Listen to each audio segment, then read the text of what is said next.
voices I hear that's gonna all around town. People are saying they're gonna pop their head down. Lord, what you doing? You can call him what you want. Call him Messin With The Kids. Well, the kid don't child and he don't baby.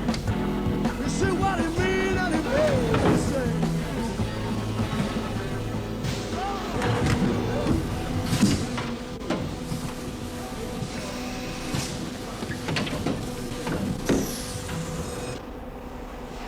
In Ireland today, 1 person in 6 has a record by the Swedish pop group ABBA, which is probably more people than have Bibles.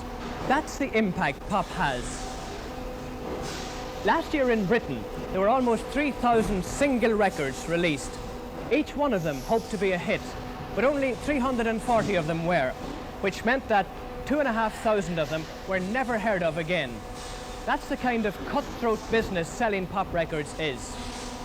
When the Bay City Rollers started to wear tartan, millions of young people right across the world wore tartan too in imitation of them. When David Soul of Starsky and Hutch gives a concert, young girls faint at his feet.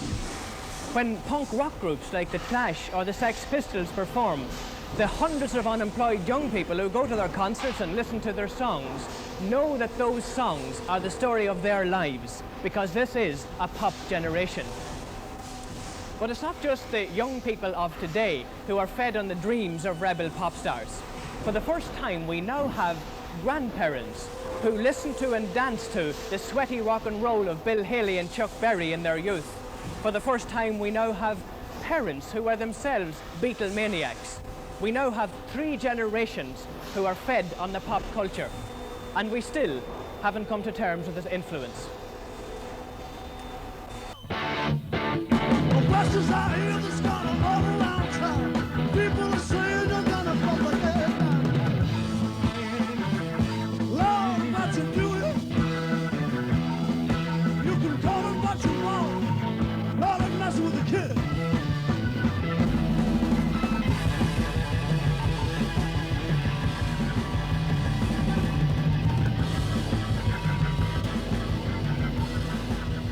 Many older people who listen to Rory Gallagher perform may not agree with Samuel Johnson that music is the least repellent form of noise. But for the hundreds of young people who clamour to get to Gallagher concerts, his music whips them into ecstasy. They dance, jive, sing, let their hair down, ape every move and turn he makes. He is their hero. However, his concerts typify all that is hard to fathom in pop. For many parents, pop represents what is loud, brash and rebellious in their children. In their view, the songs, the singers and the confused world of pop really are messing with their kids.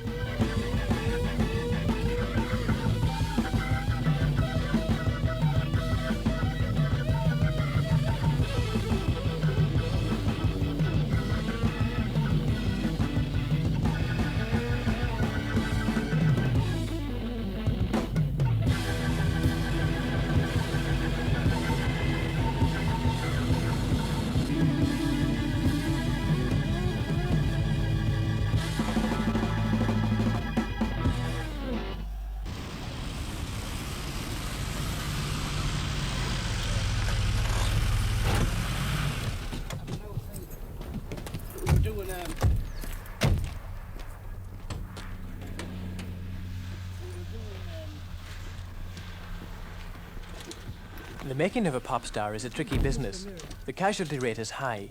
Success depends not just on a singer's talent. Often there are years of hardship coupled with rebuffs from managers, disc jockeys and an unpredictable public. Talent, perseverance, originality and most of all luck are essential. But if they make it to the top, the financial rewards are huge.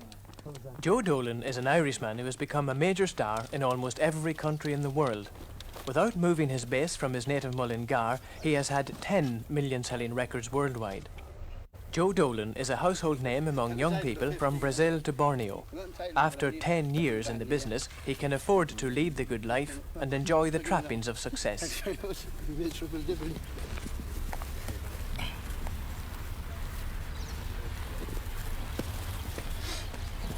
No practicing on the first swing. I don't know, there's nothing special, it's just that I think I've been lucky in the sense that I got good songs, good songwriters, good promotion abroad, which is where it's all at. Like, you know, airplays, television shows, met the right people.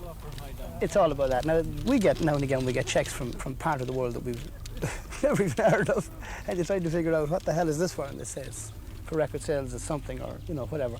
I think somebody is praying for me up there. There are a lot of people who have made a lot of money out of you. Do you ever feel you've been used or exploited? No. I don't think I've been ever used. I got a reasonably clever outfit behind me, like, you know, that looks after all my interests and everything like that. If anybody's made money out of it, well, the only people who have made anything out of it are people who deserve to have done so, like the songwriters, the record people, anybody like that. Like anybody who's put something into it is entitled to take something back out of it. But you've never been exploited? I've never been exploited, no.